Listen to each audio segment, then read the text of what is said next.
আসসালামু আলাইকুম দর্শক, আমার ছাদ কৃষিতে আপনাদের স্বাগতম। এই যে অরিন এখন গাছের যত্ন নিচ্ছে দেখতে পাচ্ছেন। আর সব মিলিয়ে আমার এই গাছগুলো এক সপ্তাহ পর কেমন হয়েছে সেটাই দেখানোর জন্য আজকে এসেছি। তো এই হচ্ছে আমার সেই বোতলের গাছগুলা দেখেন। মরিচ গাছটা, এই গাছটাও সুন্দরভাবে বড় হচ্ছে। আর এই মরিচ গাছটাও খুব সুন্দরভাবে হয়েছে। দেখেন এটার মাথাটা যদি আমি দেখাই তাহলে দেখেন এটার মাথাটা কিন্তু দুই খণ্ড হয়ে গেছে, অর্থাৎ সামনেই ফুল আসবে। এই গাছটা খুব সুন্দর হয়েছে।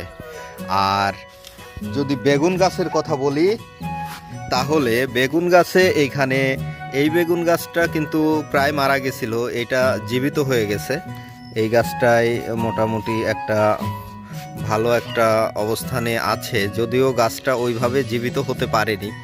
মনে হচ্ছে যে বেগুন গাছের জন্য এটা অ্যাপ্রোপ্রিয়েট না। আর এটা যেহেতু তেলের বোতল ছিল, দেখেন এই গাছটা মারা গেছে অলরেডি। এটা আমি উঠায়ে দেখাচ্ছি, এই গাছটা কিন্তু মারা গেছে।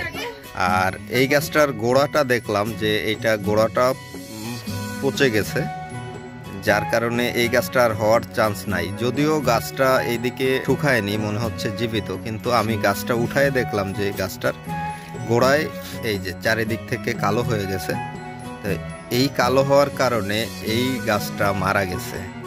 আর এই গাছটা আর কখনো কোনোভাবেই জীবিত হবে। তো যেহেতু আমি বেগুন গাছ আমি হচ্ছে সব সাকসেস পাইনি, কিন্তু দুইটা মরিচ গাছে আমার সাকসেস রেট 100%।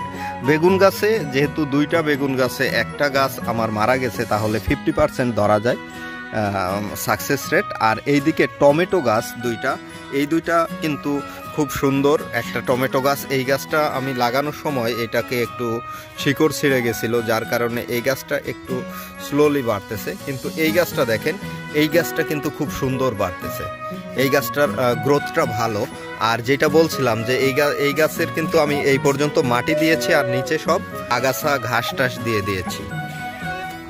ওকে, তো এক সপ্তাহ পর আমার গাছের গ্রোথের এই অবস্থা, যেটা আপনাদের দেখাচ্ছি। দেখেন এটা এতটাই হালকা, শুধু এই মুখের কাছে একটু মাটি দেয়া আছে, আর এই পাশে সব কিন্তু ঘাস বা আগাছা দিয়ে ভর্তি করা আছে। পরবর্তীতে এই ঘাসগুলো যখন পচে যাবে তখন এটা জৈব সার হিসেবে কাজ করবে, এবং এর সাথে আমি কিছু মাটি অ্যাড করে দিতে চাচ্ছিলাম। মনে হচ্ছে যে এই পদ্ধতিটাই বেটার, এই বোতলে গাছ লাগানোর জন্য এই পদ্ধতিটা বেটার। যদি আমি বেগুন গাছটা আমি এইভাবে লাগাইতাম তাহলে হয়তো মারা যেত না। কারণ কি, এখানে যে পানিটা দেয়া হচ্ছে এটা সম্পূর্ণ নিচে এসে এই আগাছার জন্য এটা নিচে শুষে নিচ্ছে, আর এইখানে এটা উর্বর হয়ে থাকতেছে। এইটারও সেম কাহিনী। আর এই মাটি যেইটা, এই মাটিটায় আমি বালি মাটি বেশি ইউজ করে, এবং জৈব সারের পরিমাণ কম, যার কারণে গাছগুলা খুব বেশি ভালো হচ্ছে না। তো আবারও আমি নেক্সটে যখন এইটায় আবারও গাছ লাগাবো, তখন আমি এখানে জৈব সার কিছু ইউজ করব, যাতে গাছের গ্রোথটা ভালো থাকে প্রথম দিকেই। এই হচ্ছে আমার এক সপ্তাহের আপডেট। পরবর্তী আপডেট জানার জন্য আপনারা সাথেই থাকেন। ততক্ষণ আল্লাহ হাফেজ, সবাই ভালো থাকবেন, টেক কেয়ার, টাটা।